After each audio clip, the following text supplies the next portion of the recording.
Welcome, everyone, to the Dearborn Heights webinar series. This session is the history of Dearborn Heights with Michael McCaffrey. Mr. McCaffrey is the director of the Dearborn Heights Library, where he has made the archives of Dearborn Heights a major feature of the Carolyn Kennedy Library. He has also spearheaded getting Nolan Cemetery back to its original state. In doing so, he has accumulated a vast knowledge of Dearborn Heights. So without further ado, I give you Mr. Michael McCaffrey. Thank you very much, Rob. Thanks for coming out, everybody, today. Let me just make sure that that's working okay. So to talk a little bit about this presentation, I did this presentation for the 50th anniversary of the city. It covers sort of in brief how the area of Dearborn Heights came to be and more of the geographic boundaries of the city, because there's a lot of people that had questions about, how it, came into being and why it exists as it does today with the little strip and everything. So I figured that was kind of a good topic, so I developed this presentation for it. It doesn't go in depth into every single phase of it. I mean, we're talking hundreds of years ago, so there are some things that probably could be covered in more depth. And I like to kind of roll when I talk. So if there's ever a point where you have a question, go ahead and throw it in chat. Feel free to do that and slow me down a little bit, and we'll get started. So thank you very much.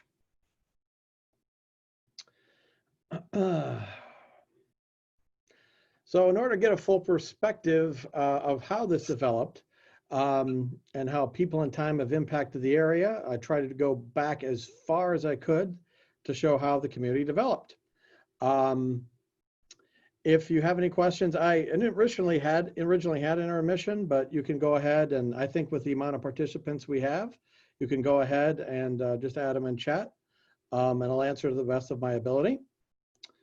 So does anyone know who Wayne County was named after?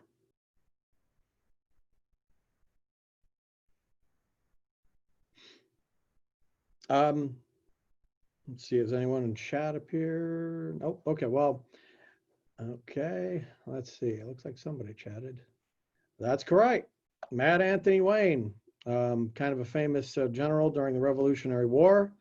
He did did a lot of good things, and he was rewarded with a large part of new territory being named after him. It was a good time when Michigan was basically the Wild West. So that is what Wayne County was named after. There's actually a lot of things that were named after him as a result of that. I have broken down the history of Dearborn Heights into kind of 5 parts. The pre-Township Days, Township Days pre-1927, Township 1927 to 1963, early Dearborn Heights, and modern day. So pre-Township Days.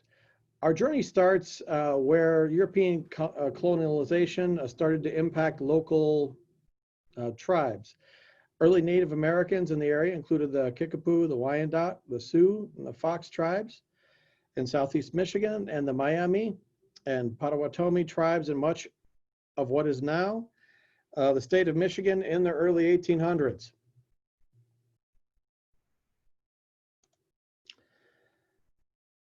Colonialization helped exacerbate some tribal conflicts already present. As you can see here, kind of like some of these tribes are in these areas. As fighting for hunting grounds became deadlier with the introduction of firearms to the New World. Also, the hunting grounds shrank. The Iroquois, armed by the Dutch and English settlers, began aggressively expanding their hunting grounds against a number of tribes in the Iroquois or Beaver Wars, the result of which was a complete realignment of tribal order. The Kickapoo were driven to places as far away as Mexico and Texas, where the Sioux and Fox resettled. Move this here in Illinois. These conflicts and disease led to a massive depopulation of Native Americans in much of the Great Lakes region. Although tribes remained, their number was unfortunately greatly impacted by the Beaver War conflict and later French and Indian Wars. This depopulation helped facilitate westward expansion and settling. Hey, Mike, Yeah, somebody asked if is it possible you could turn up your mic? okay, let me see if I can do that. Let me try to get a little closer first. Does that help? Is that a little bit louder there? I think it is. Okay, so I'll just lean in a little bit first off and see if that helps.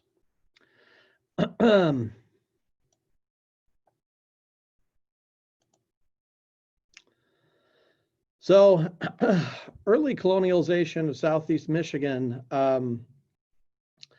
began with the building of Fort Pontchartrain in the parish of St. Anne in the Straits of Detroit by Anthony LeMay de Moth.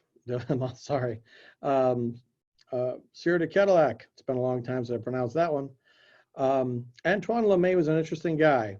He was an adventurer and explorer, and he quite probably fled France for the New World to dodge a lawsuit. Sort of like, a lot of people that came to the New World, sometimes they had trouble in the Old World. He created a new identity for himself. He explored and learned languages and customs of many Native American tribes to try to facilitate trade.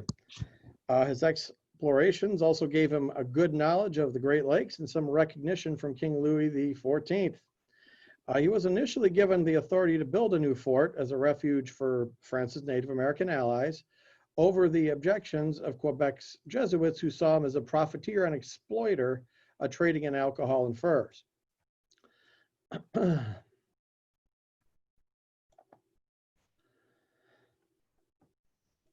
Antoine did not live up to the expectations of his superiors. He was arrested and imprisoned in Quebec in 1704 and released in 1705, and of course just started his fur trading monopoly back up again. He was indicted with abuse of power and was ordered to govern Louisiana in 1710, thus ending Detroit's first chapter, sort of on an ignominious note.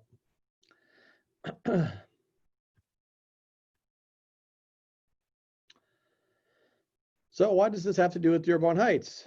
Detroit and later the Dearborn area was valuable as a trading area, in part because of the early trails made by the indigenous Sioux, Fox, Kickapoo, and Miami tribes. Dearbornville was built where the Sioux Trail, present-day Michigan Avenue, and Ann Arbor Trail converged. The Rouge River was named the Red River by the French, and Ecorse River was also named by the French. It was translated as the Bark River. It was named after a Native American custom of wrapping the dead in elm or birch bark and placing them at the mouth of the river.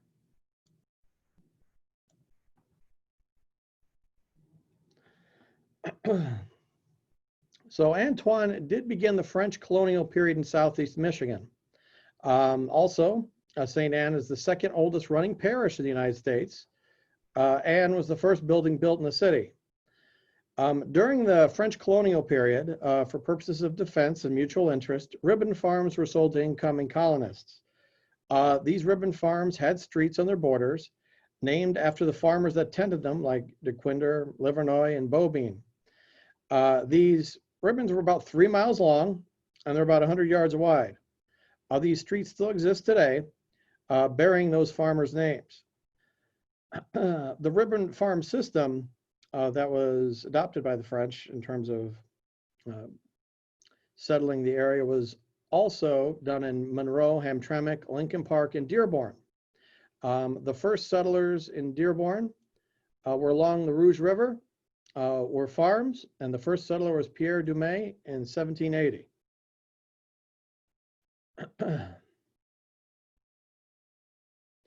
So, and as you can see here in this particular diagram, this is an early map of those ribbon farms. Mainly along Michigan Avenue and the Rouge River. Okay,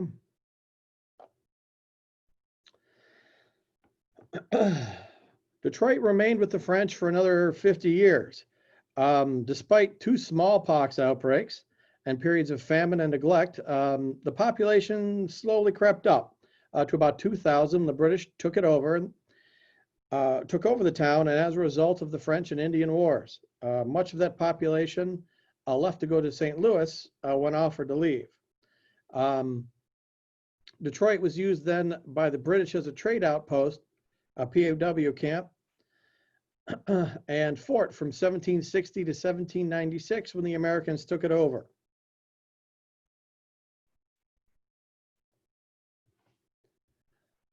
In 1796, Wayne County was created under the Northwest Ordinance of 1787. Named after General Matt Anthony Wayne, the new county extended into parts of 5 states today. So it's just one heck of a big county.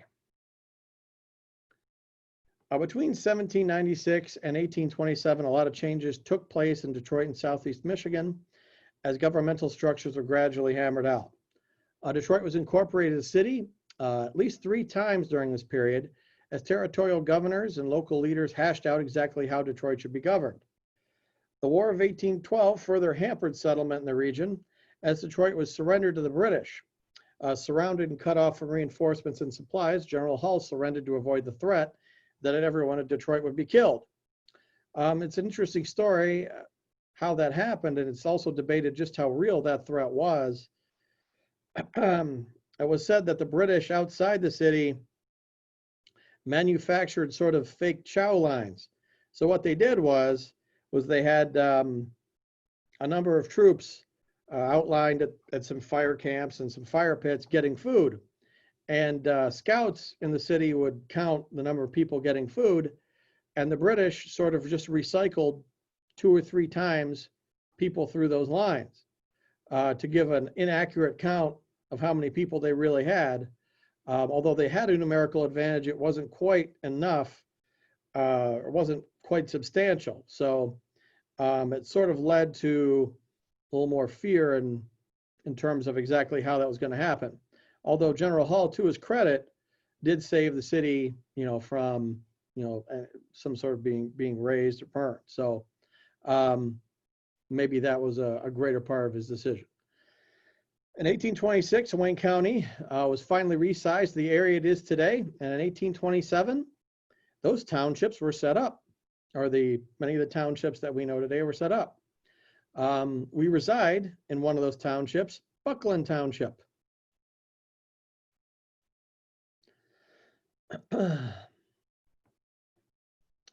So, in April 12th, 1827, the townships of Detroit, Hamtramck, Springwells, Ecorse, Muskegon, hopefully I get that right, Buckland, Brownstown, Plymouth, and Huron were organized. Okay.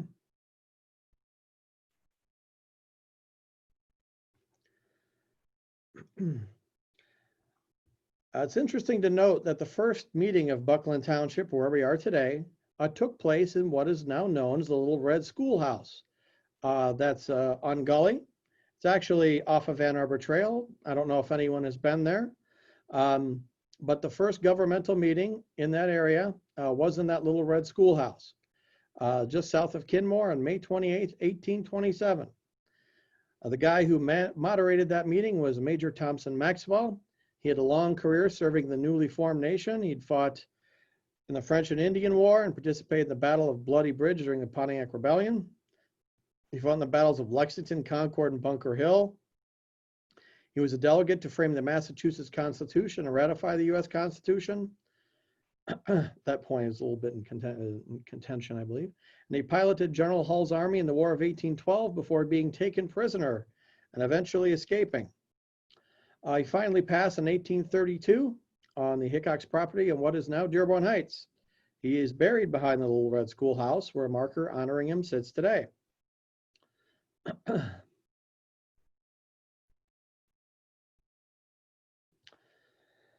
So in the early 1820s were sort of a booming time in Buckland Township and the future Dearborn Heights area, relatively speaking, in terms of settlement and farming. Many new families settled in the area, including William Hickox in 1820, who bought 120 acres and settled in the area of present-day Beach Daly and Ann Arbor Trail. John Blair, who built the first log house south of Dearbornville in 1833.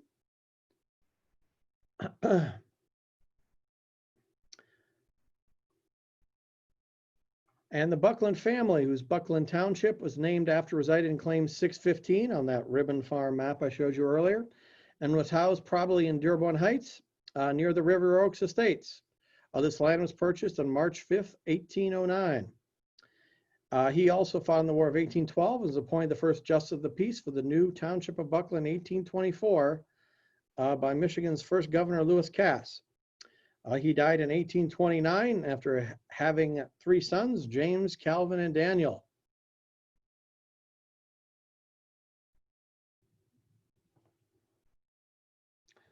Also, some more settlers pre-1927 were the Nolan family, including John Nolan pictured there. Purchased 80 acres along the Ecorse River in 1834. Other early settlers included Joseph Pardee in 1833, Henry and George Purdy in 1835, and Elijah Lord in 1837. You may recognize a couple of those streets. William Nolan, in his book, The Bark-Covered House, describes an area ripe for fishing and hunting. Ecorse River teemed with pickerel at the time he settled there. And the Nolan family cemetery still exists today on Van Born. Has anyone ever seen the Nolan cemetery?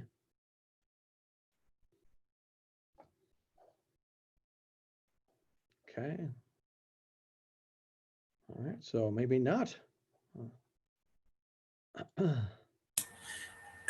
Adam Crott has seen it. Okay. Oh, I'm sorry if I mispronounced that name.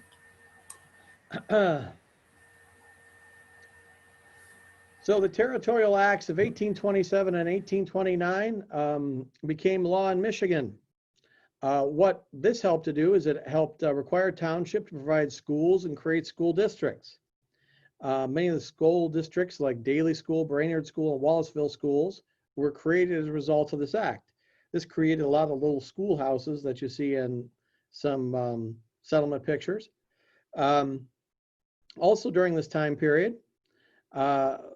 Buckland was divided into 4 pieces, 1824 to 1836, including Livonia, Nankin, Redford, and Dearborn townships.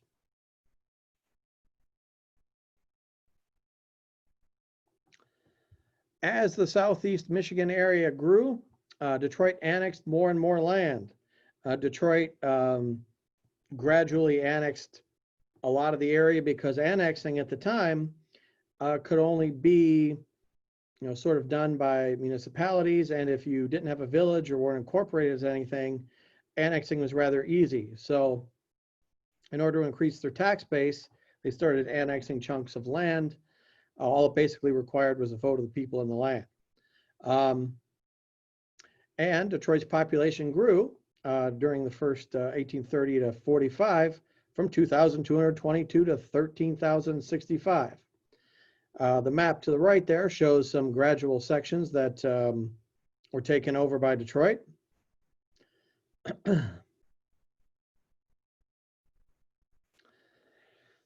Other things that helped shape Dearborn Heights: in 1835, Michigan Avenue, or the Chicago Road, was planked. Travel was extremely rough over the road as the state had trouble maintaining them. It was said many residents along the road earned good money just by sitting by potholes and helping wagons and carriages out of ruts. Is anyone familiar with the stop on Michigan Avenue Road that's close to where the old Hyatt was? There's kind of a marker there, sort of a toll marker. Oh, anyway, so that exists there. Yep. Okay, looks like a couple people. All right, good. Mark Twain, when he's asked about this particular thing, said, yeah, the road would have been nice had someone not dropped a plank over it once in a while to mess it up. So, and I've read no good accounts of this road in general. Generally, it was just poorly maintained. and was just miserable all the way to Chicago. So I think some planks here and there have been discovered in the woods and have been unearthed again, based on when people would try to track that road down. In 1844 or thereabouts, this is a little subject for debate, the oldest physical house in Dearborn Heights that exists today was the Cone family house. Now, that house does no longer stand. I believe that was taken down recently. That's one update. Yes, yeah, a lot of potholes in Dearborn. That's right. A lot of potholes everywhere. So,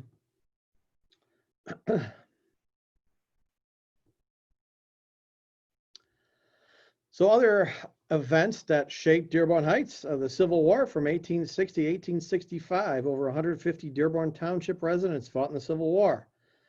This was a sizable portion of the community, as Dearborn Township's population of 1870 was around 500. So the 1st Regiment was the Michigan Volunteer Sharpshooters, when organized and mustered Kalamazoo and Dearborn. Some grave sites of Civil War veterans are at the Wallaceville Cemetery and Nolan Cemetery still today.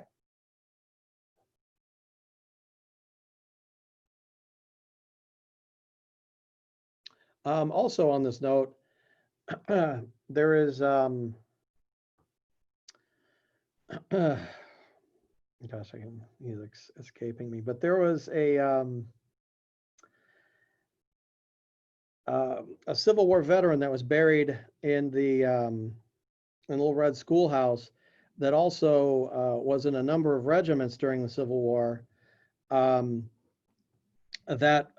was known as the Black Hats or the Iron Brigade, and he served most of the Civil War through that, fighting in a number of conflicts and including Gettysburg. And he perished at, I believe, the Battle of the Wilderness, near the end of that conflict. And I don't know if anyone has ever heard of the Iron Brigade or the Black Hats, but they were so well known and appreciated by Lincoln that after he met his demise, that particular unit was an honor guard for him when he traveled the country. And they were, well respected, and they were feared by the enemy. They generally just did not budge.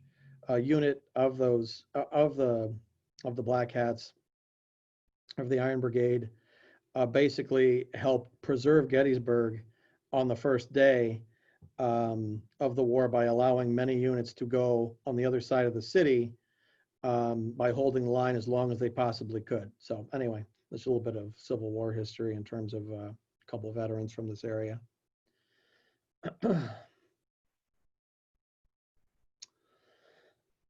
So other things that helped shape Dearborn Heights, also around 1930, on what was formerly the Buckland property is an interesting location known today as the Dollinger Estate. Let's see, a couple chat. Fix the planks, yeah. Did any Dearborn Heights residents? I'm not really sure if anyone fought on the side of the Confederacy, to be honest. If it happened, I'm not aware of it. I mean, you sometimes will have anybody in a given populace that may sympathize a little bit, but in terms of actually fighting with the Confederacy, I have not come across anything yet. If anyone else has ever heard of it, I'd be certainly welcome to entertain listening. So anyway, moving on a bit, was the Buckland property and the area that later became the Dollinger Estate. The home was built by Henry Ford for his friend Ray Dollinger and his wife Evangeline Dollinger. This estate was right up the road from Fairlane and included a gatehouse, a 9-fireplace house, 8 bathrooms, a Kentucky-style show barn, a corral, a horse racing track, et cetera, et cetera, et cetera. A very nice house. Previous to this, Henry Ford had also purchased her a seaplane, a speedboat, a ranch house, a lake house elsewhere in the state of Michigan, all with similar amenities and servants. This home still exists today in the River Oaks area. Anyone ever heard of the Dollinger Estate?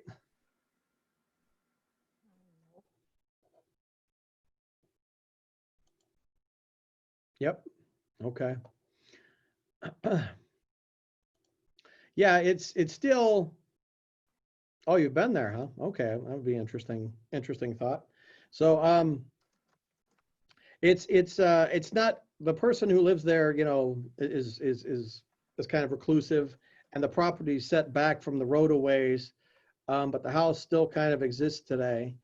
You know, I would invite everybody to respect his privacy, not go there too much, because he probably doesn't want people going there too much.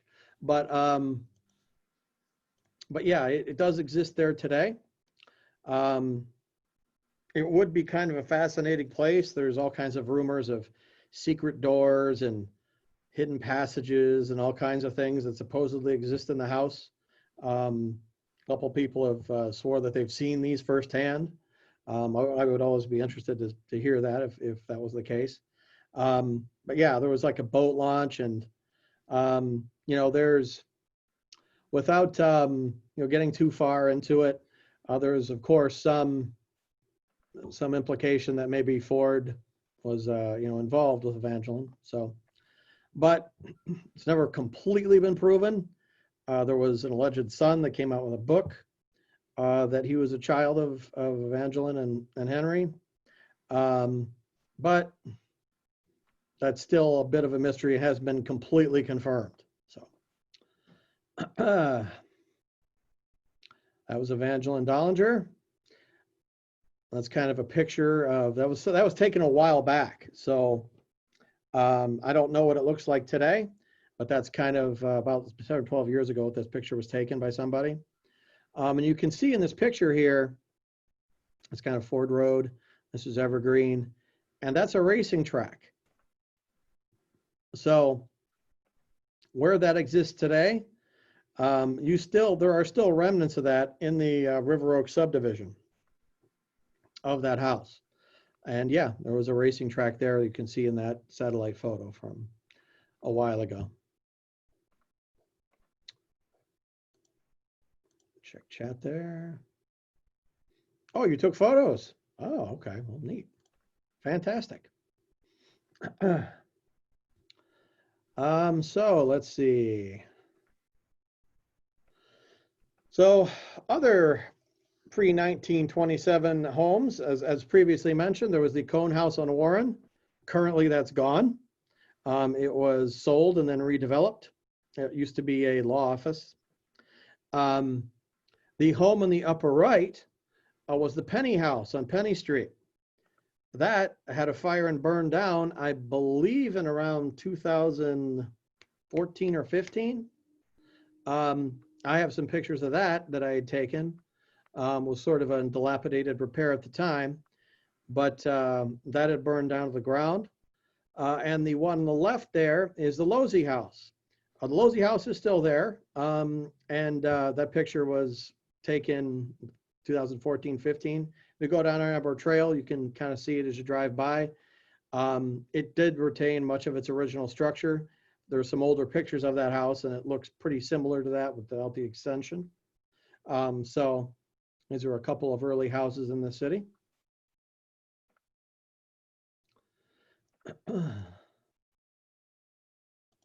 Okay. Sorry for the break here and there. I sort of surf and check chat here and there.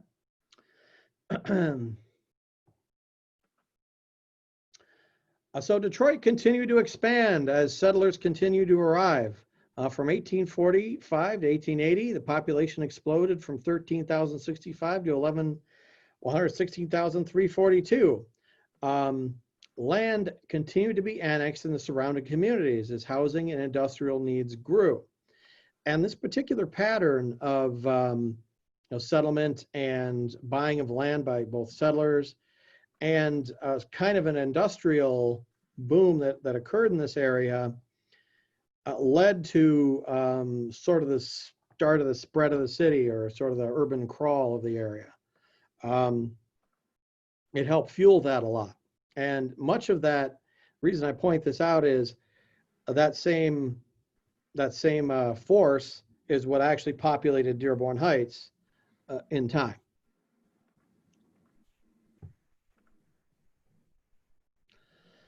So now we're dealing with Township pre-1927, the growth of Dearborn Township. So Dearborn Township, it was incorporated as a village, or Dearborn was incorporated as a village on March 24th, 1893, still surrounded by Dearborn Township. So Dearborn, well, the area we know as Dearborn Heights today is a good section of what was left over after Inkster, Dearborn, a number of other cities sort of gobbled up different parts of what Dearborn Township was. Dearborn was a pretty big part of that. Dearborn at the time was one of the bigger municipal, was basically the small urban center of the time. So they held a lot of the populace in that area. The rest of Dearborn Township was very rural, and it was just farmland everywhere. Did not have a lot of populace at the time. Still, population did slowly rise as during the rural period, did go from 500 in 1870 to 5206 in 1920, not including the village of Dearborn, which had around 2,470 residents at that same time period.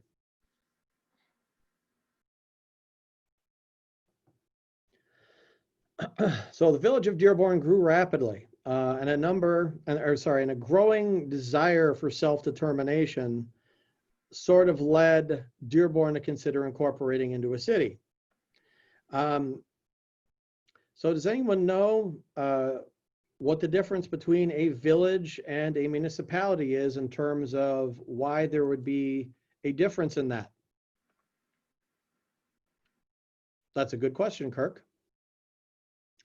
Let's see.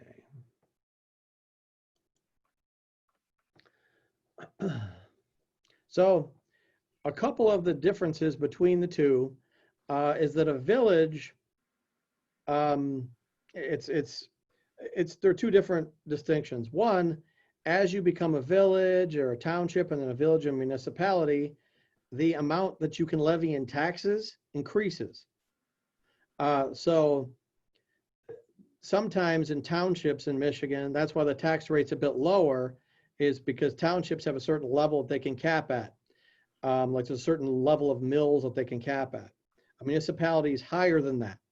So generally, as population tends to come into an area, sometimes the need arises to actually fund roads, police, and all of that, and thus a higher tax cap is needed. So that's one reason why there's a difference between the two. Another difference is that a village, a city cannot be annexed anymore without a heck of a lot more hoops, and a village can't. So if you're a city, Livonia can't walk up and annex part of it anymore. Whereas if you're a village, you can. Although I think the law may have changed on that since the 60s, perhaps as a result of how Dearborn Heights came into being.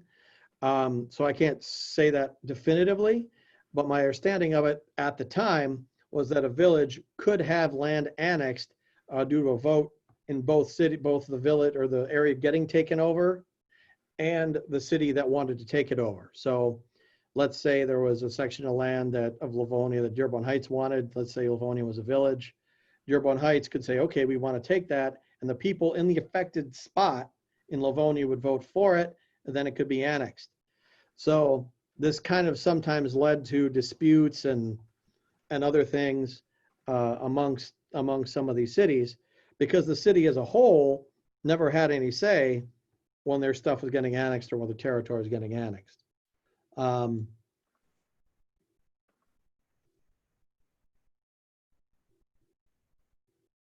Okay, all right.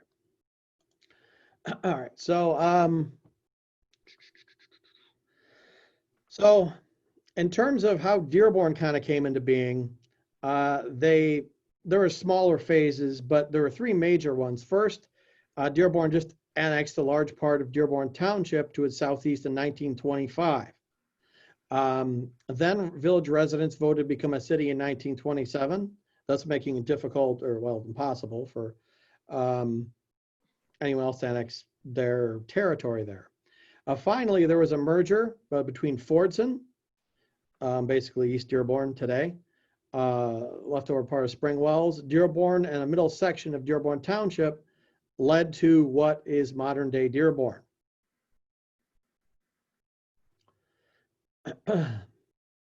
So this is sort of a map showing these different sections and what was taken over in various phases that led to much of what Dearborn is today, with a couple exceptions. There was also small bits of land that were taken later.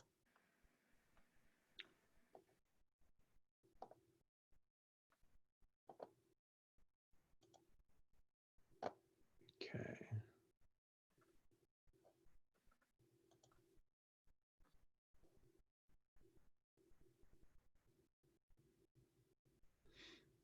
Okay, I'm going to cover the part of the Inkster Village and how that came into being in a bit. It is on here. So I'll explain a little bit about why it went east instead of west. One reason is that Dearborn was a city at the time, so they couldn't annex any part of Dearborn at the time. But there's also a few reasons why that led up to that, but I'll talk about it a little bit. So the incorporation of Dearborn left Dearborn Township reeling. Dearborn Township was left without a town hall. So basically, the village of Dearborn was sort of the urban hub of Dearborn Township. And then they said, okay, we're our own city. And then Dearborn Township at the time didn't really have a form of governance. And this occurred, since it's occurred in 1927, occurred basically in the period around the Great Depression. So Dearborn Township sort of had to scramble to find a town hall and sort of run some sort of a municipal government. Population plummeted from 5,206 to 3,738 during this particularly difficult time. Many of whom were on welfare as the farm market hit this area pretty hard, or the farm problems hurt this area pretty hard.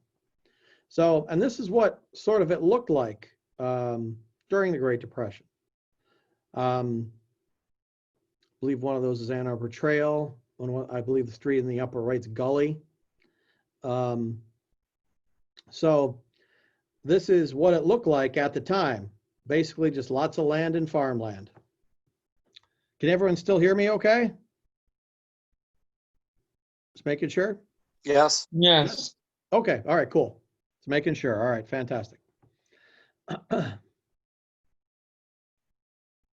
So after 1927, what was left of Dearborn Township, and again, present day Dearborn Heights, they said, okay, well, we got to find some place to meet.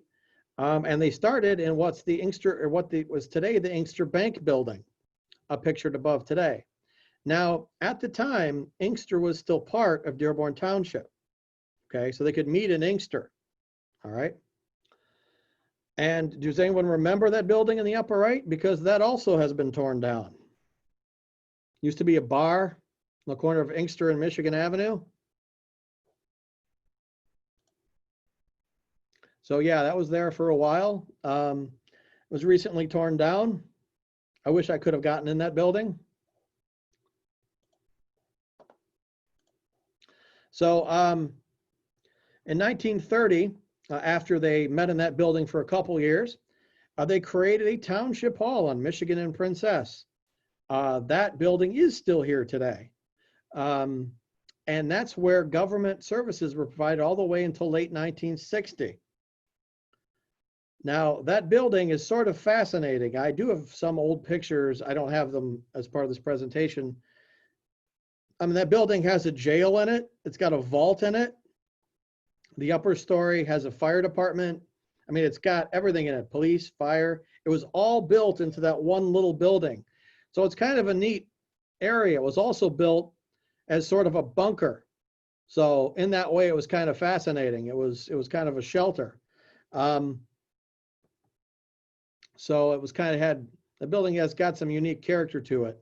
I always dreamed that maybe I could take that building and just refinish it, and it'd be nice to have your own vault, you know, so.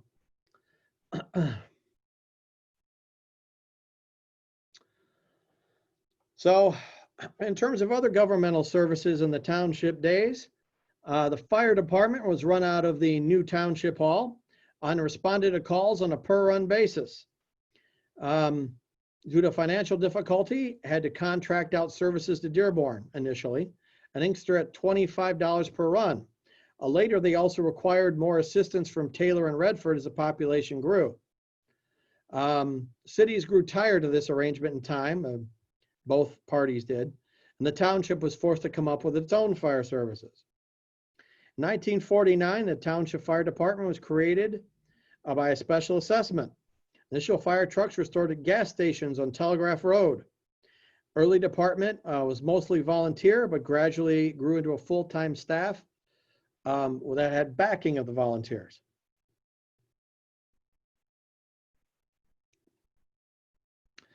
Also in the 1930s, the Dearborn Township Police Department was comprised of just 3 officers. These officers, they had to do some fire work as well. I believe in our archive, we have a police uniform from this time period. And the policemen also cleaned up City Hall. So they sort of did everything. In that building that I showed you on Princess, they sort of did fire, they sort of did police, they did janitorial services, they kind of did everything. This practice continued until the Michigan legislature in the 40s forbade townships of a certain size from having general police powers to a degree. So the Wayne County Sheriff's Department took over police duties from that point until 1961, when Chief Claude Broom was hired to establish the second Dearborn Township Police Department and be its chief. So the law changed about that. It's also interesting that that township that had 3 officers in it in the 50s started to have populations in 30, 40,000 people, which I'll cover a bit later, thus making it much more difficult for those 3 officers to do it, which is sort of a motivation of why Dearborn Heights came into being. So Township Days post-1927, the Orchard. So is anyone familiar with where the Orchard area is? Off of Gully Street in Dearborn Heights.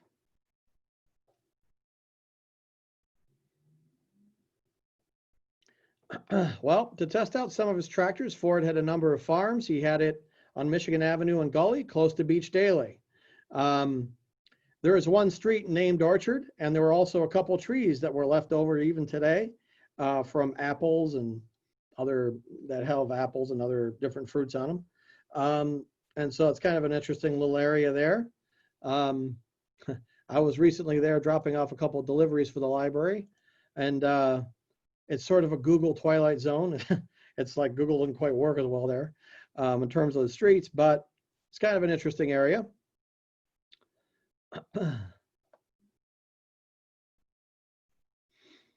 Okay, so as the area became more industrialized between 1930 to 50, large road projects were undertaken and the township quickly changed from a rural community to a rapidly urban one. Population just skyrocketed from 1930 to 1956, basically tenfold, rising tenfold, all the way up to 62,802 in 1960. So this particular drastic increase in population kind of wanted to have city services and also want to be able to shop and function, be able to actually do things in their new homes. This included sewers, streets, as I said, a very not very well-manned police department at the time, okay? And that was still being run out of both a combination of Wayne County and services out of that building out of Princess before 1960.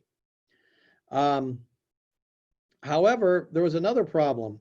Because Dearborn Heights was cut in half between north and south, providing services sort of proved difficult. Also, there's became more of a desire to become a home rule city, immune to further annexations that started to gain momentum. So basically, this is why, as someone had asked before, why you would want to be a city, so you couldn't be annexed further. So again, talking about the need for services, in the late 1950s, an official lamented that one car existed for 40,000 residents on the north end. Roads and sewers didn't exist. They were just all those dirt roads, still to a large degree. And this led the north and south sections of the city to initially consider merging with Dearborn in 58 and 59. Each of those, there were two different votes. The north and the south both tried and were rejected by Dearborn. So Dearborn did not vote them in, and they voted independently to try to do that. Dearborn residents at the time sort of feel that there'd be more costs for roads and schools in those areas that they didn't want to support right off the bat. So after doing some studies and getting some committees together, it was decided that a city was the best option left. A city was chosen, as I said before, to reduce fears of annexation, to have more local control over roads and sewers, and to be able to establish more local statutes. Looks like a text there. Yep. It's yeah, the houses are slowly built. And there's also some other developments that occurred later in terms of the booming industrial base, as you know, people wanted to move here for the auto industry. Some of those developments, you know, may have not always been planned very well in a lot of different ways, you know, as evidenced by some things today. But yeah, they did occur as a result of that industrial expansion. And then, just by the way, just continued westward.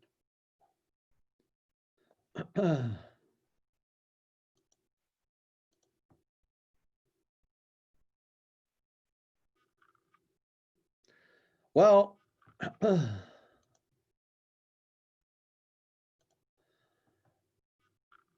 in terms of getting annexed by other cities, it's more of you sort of don't have control over what gets taken. Like, let's say, you know, you have a swath of land, and there's some that have real good houses and real good tax base, and others that don't have quite as good a tax base. Well, if somebody wanted to annex it, they could annex the the better part of that area, just by with a vote of the residents in that area that they wanted to get, and a vote of the city that wanted to annex it. So it sort of would be that you would, you know, you'd just be slowly gobbled up to the point where you wouldn't exist anymore, and you would have no more local control. And also, some of the residents in these areas weren't always sure who they were going to be annexed by. Inkster, Taylor, Dearborn, all of them had some kind of an interest in sort of doing that. I believe there was something with Taylor as well. So to a degree, it was more about some degree of self-determination in that particular right. And, you know, it wasn't universal. There were some people in Dearborn Heights that wanted to be annexed. Some of them were like, please, Dearborn, Taylor, Inkster, help us out. But, you know, in the end, that's why a vote occurred, to see if they wanted to do a city. So, but yeah, it's a good question, and it's a perfectly reasonable one. There's never a sentiment that's universal in this. It's always, what do most of the people want to do? So.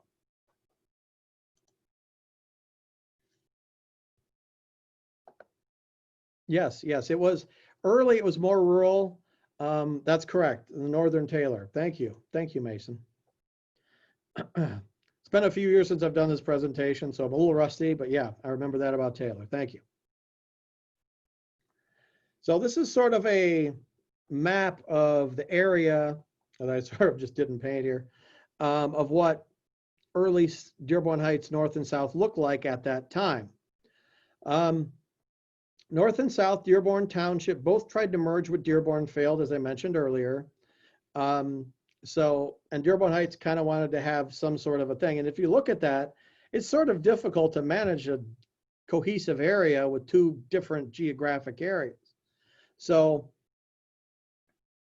the next move was to try and incorporate into a city. However, this had some issues with it. To become a city, you have to have continuous borders. Unlike a township, kind of doesn't, but a city has to have contiguous borders. So you have to have one solid line trace. You just can't have two chunks of land and call it a city. The only opportunity that really existed was to have a strip of land between the two that exist today. Dearborn at the time now, remember, became a city. Because they were a city, they could not be annexed. So that left Inkster. There's only two different choices, Dearborn or Inkster, to do it. Initially, Dearborn Heights tried to get the most expedient path done and didn't really want to annex land. They sort of just wanted to do a street or something and just not really even have the land on it, just the street. However, that wouldn't have met the criteria set forth by state law.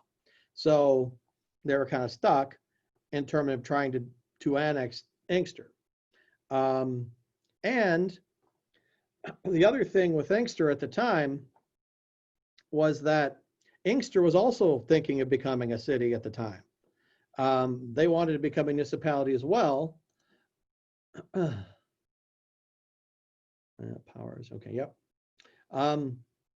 Thank you very much. So they wanted to become a city as well. And once they became a city, it would have been impossible for Dearborn Heights to go and annex that particular strip of land. So this was all happening at about the same time.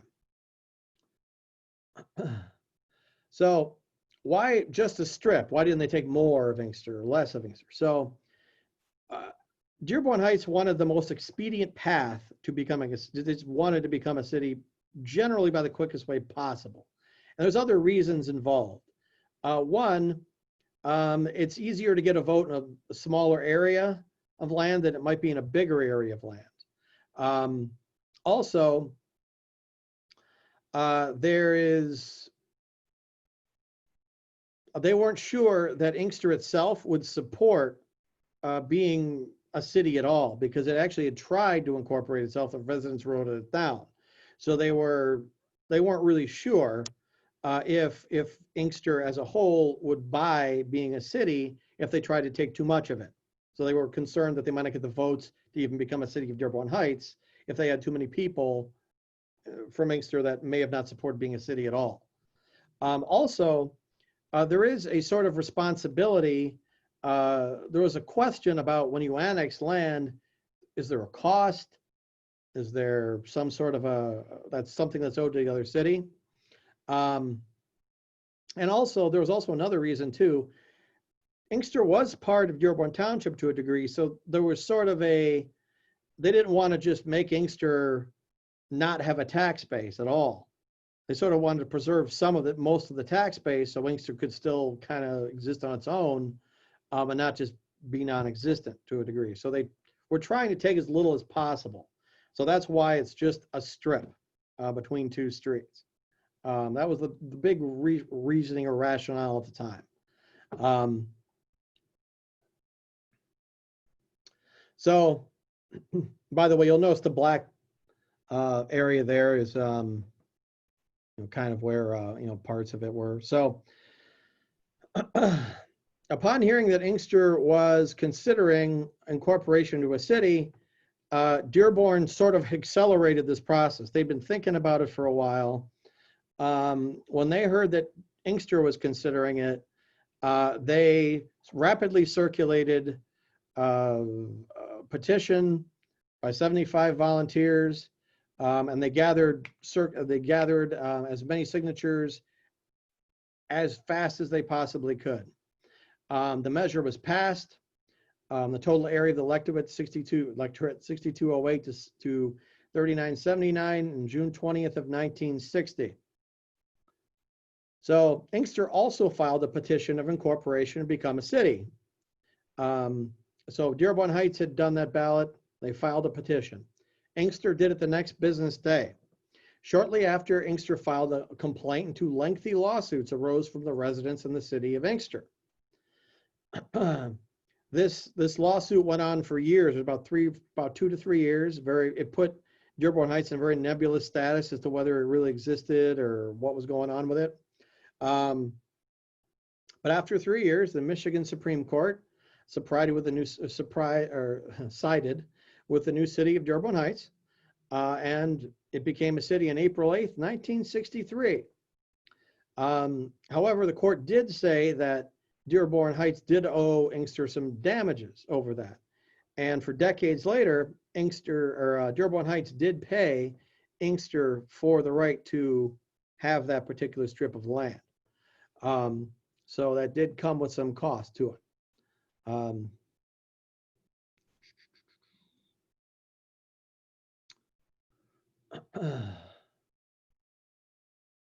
So I think someone else had wondered why it was Inkster and why it wasn't Dearborn and why it was just a strip. Did that make sense as to why sort of that was happening, or what a lot of the rationale that I'd read? So when the Dearborn Heights was founded, it had a starting population of around 71,551. The city flower was the impatiens, and the motto was City with a Future. The new name was suggested by Maureen Williams, who suggested it to her husband, who was on the charter committee. So upon incorporation, Dearborn Heights did a number of things in a short amount of time. The police department, fire department, and Department of Public Works are all greatly expanded. They built 2 libraries, 2 rec centers, fire stations, and new roads are all built in a relatively short time span as the new city worked to keep up with the demands of its residents. So a lot of different things were built at that time period, much of which, of course, is around today in some fashion. Pardon me. A couple of interesting landmarks. The Military Inn. You know, I had never seen the Military Inn. It would be something that I would kind of like to have seen at least. It was also called the Castle. It was rebuilt in 1949 by gun collector Andy Palmer. It contained over 5,000 guns. It looked like this massive 2-story hunting lodge with guns all over the walls, and there was like a barrel full of bullets and all kinds of stuff. It was kind of a interesting thing. It had Annie Oakley's rifle, the pistol that killed Jesse James. It had a lot of artifacts in it. It had an authentic Gatling gun. You know, I would. Oh, okay, that's pretty cool, Kurt. You know, if there was ever pictures of that, a lot of that didn't survive. So I always be interested in memorabilia on that. We have a few things, but not too much. It's kind of a fascinating place. I believe, if I'm right, Kirk, it existed somewhere on Warren and Telegraph area, roughly where the limo place and the barbecue and that area exists today. I believe it was in that area. So Dearborn Heights had a continued rise in population to over 80,000 in 1970. That leveled out a bit and gradually declined a little bit in 70s and the 80s, and roughly has maintained around a 60,000. I believe it's around 57,700 today. Might be going up a little bit. Now, this was as of 2010. Remember, I read this in 2013. So the data obviously is going to be updated in this 2020 census. It's actually a rather young city. Most of the populace has residents under 18. So there was sort of a feeling at the time that Dearborn Heights was an aging city. I sort of think it's becoming a younger city in a lot of ways than it was before. A lot of veterans live in Dearborn Heights. 15% of the residents are foreign born. And percent of residents below poverty level is around 13.7%, which is lower than the state average. So residents in Dearborn Heights, they've always been able to overcome a number of hardships in a lot of ways.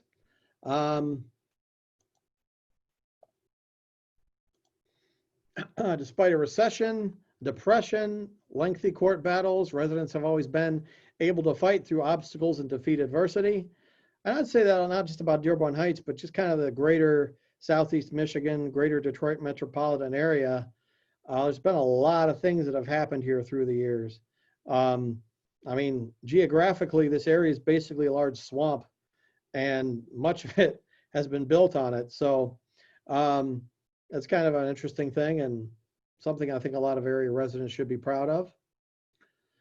So any questions now? Does anybody have any other questions that that they didn't think of during the presentation, or comments or anything? I think you covered it all. You've done an excellent job. Well, thank you very much. I appreciate that. Thank you. Keep up the good work. Thank you very much, Alfred. Yep. Is anyone else wondering anything? Or again, that was kind of a brief summary of different things. Since I was covering over a long period of time, I just wanted to more cover how the city got its geographic shape and sort of what impacted the political and geographic process of the place. Let's see. All right, got one question in chat. Does the library have specific info on land that preceded some of the neighborhoods? We do have some information on some parts of land, but it's sort of scattershot. I mean, Dearborn Heights, again, was sort of like what was left over of Dearborn Township. So you may find some things on some topics and some things are not on others. Some information on a couple farms and no information on some other things. But it is in the archive. And we're working to put that back online, or a lot of different things we have online. But yeah, it does exist there to a certain degree. Other areas that I would investigate: Dearborn Public Library, and of course the Dearborn Historical Museum has an archive in it. And Greenfield Village also has an archive. So between us and those two other archives and Henry Ford, there's kind of a good amount of information you could probably get on particular areas. Good question.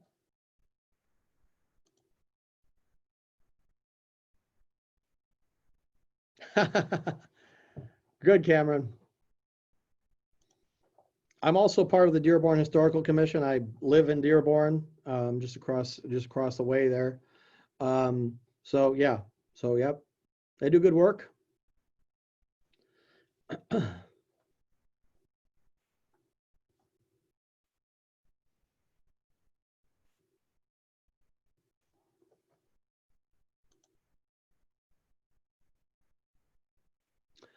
So Peak said, was Dearborn Heights a path of the Underground Railway? Well, yes, in a way it was. Generally, the Detroit area was a path of the Underground Railway. You know, depending on, you know, who is involved, I know that the Nolan family in the book, I talked about Bar Covered House there. They did empathize with people fleeing the South, and would take them in and, you know, allow them to work a little bit and gain some money, and then allow them to get a couple bucks so they could head up to Canada. And there was a couple periods of the book where, you know, they talked about that, and allowed and assisted that. In terms of other particular farmers, I'm not as sure, but definitely there was a presence that helped move that along to a great degree. Yeah, so, yep, good question.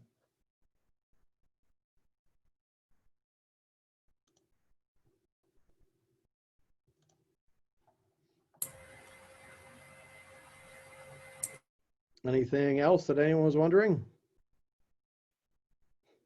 I'm also at the library. I mean, we're going to be hopefully opening to the public and as this thing clears up a bit very soon. And I love talking what I know about Dearborn Heights history. I'll never tell you anything I don't know the answer to. If I don't know the answer to something, I will just say, not sure yet. You know, maybe give you a path to investigate it. But there's definitely a lot of material out there to explore in terms of Dearborn Heights history. I also forgot about the Detroit Public Library. They also have some stuff on it as well. So, so if you ever want to ask me any questions, you can feel free to. Anything else? Okay, so on that note, I will bid you all a good day. Thank you all for coming. I really appreciate you listening to me go on for an hour. I hope that you found this useful and informative in terms of a couple things you may or may not have known. Have a good and safe evening, okay? Thank you, Mike. Thank you. This and many other presentations and programs is on the Dearborn Heights YouTube site. Please visit us on the web at dhcl.michlibrary.org. Also, if you have any questions or comment, feel free to email us at dhreference@gmail.com. That's dhreference@gmail.com. Thank you for joining us. Thank you. Have a good evening.